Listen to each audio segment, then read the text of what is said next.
A last gasp defense against a new type of bombardment. Kamikaze drones and waves of missiles. Russia unleashed a barrage on civilian life across Ukraine. Що мені винні? Що вони оце залишилися без домівок? Ну вони винні в чомусь. But there was another target, energy infrastructure. This, a missile strike near a thermal plant in South Kyiv. Вони прагнуть паніки і хаосу, хочуть знищити нашу енергосистему. Вони безнадійні. Power plants across the country have been hit over the last 10 days. It is an escalation of a war that's been fought all along throughout the wider conflict, the energy war.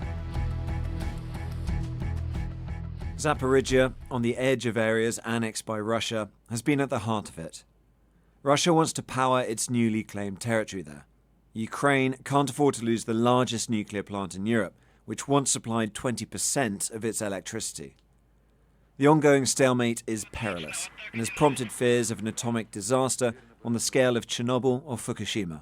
A nuclear power plant in the middle of an active war zone is obviously cause for concern. But we think there's something more going on here. The Sky News Data and Forensics Unit has used satellite imagery and videos filmed on the ground posted to social media to try and understand the pattern. The Zaporizhia nuclear power plant is located on the Dnieper River in the south of Ukraine. Both sides have blamed each other for attacks around the plant. It's impossible to verify those claims, but we can build up a detailed picture of the fighting. The nuclear reactors at the centre of those fears of an accident have not been hit. But the infrastructure around them, including the fuel cooling system and processing buildings, have. On August the 24th, satellite images showed large amounts of smoke coming from areas outside the nuclear plant after sustained shelling. This is thermal satellite imagery, and our analysis shows that this is the fire where the smoke is coming from. But then we need one more crucial bit of context, because this is right where the power lines that run from the plant and supply Ukraine with energy run. Let's look at another attack. This is part of the system used to cool spent nuclear fuel.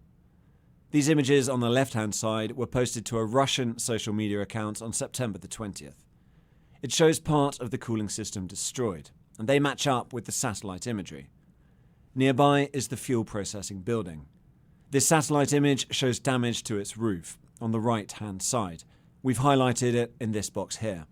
But this picture from the ground, posted to the social media platform Telegram on August the 29th, shows the damage much more clearly. So far, we've been talking about physical infrastructure. But Ukrainian civilians have been working at the site throughout the conflict, risking their lives. On August the 22nd, an engineer at the plant, Vladislav Mitin, was killed after a taxi he was travelling to work in was hit by artillery. From what we can tell, Vladislav was travelling up this road. It has a series of pipes running across it, which we've identified in white here. We can look at Google Earth and match it with a video taken by another person driving to the scene after the attack. And we can see the same pipes we identified earlier. Watch out on the right. We've blurred the image, but slumped over the wheel of the car is the taxi driver, the vehicle riddled with shrapnel. At this point, Vladislav had been taken to hospital. Authorities confirmed he died there later. So those were all the attacks. Now the question is why? And we've seen the nuclear reactors themselves haven't been in much danger. We think there's a different strategy at play. Once we've done the work verifying and geolocating all of these attacks one by one, you can start to see a pattern emerge. If we look here, we can see all the power lines coming out of the power station. By attacking the areas we've spoken about, it cripples the station's ability to export power out to the rest of the country and onwards to Europe.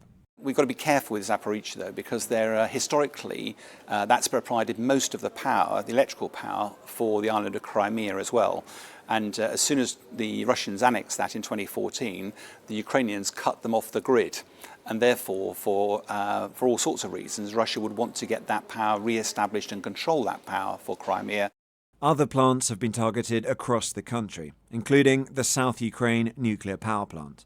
CCTV captured the nighttime strike, which we've geolocated. And we know that missiles have flown over the plant. This one shown on the left-hand side of the screen. just one example, showing the action in the area. That's the situation in the south, but other places in the country have also been targeted. Let's move northeast now to Kharkiv, where this plant was attacked.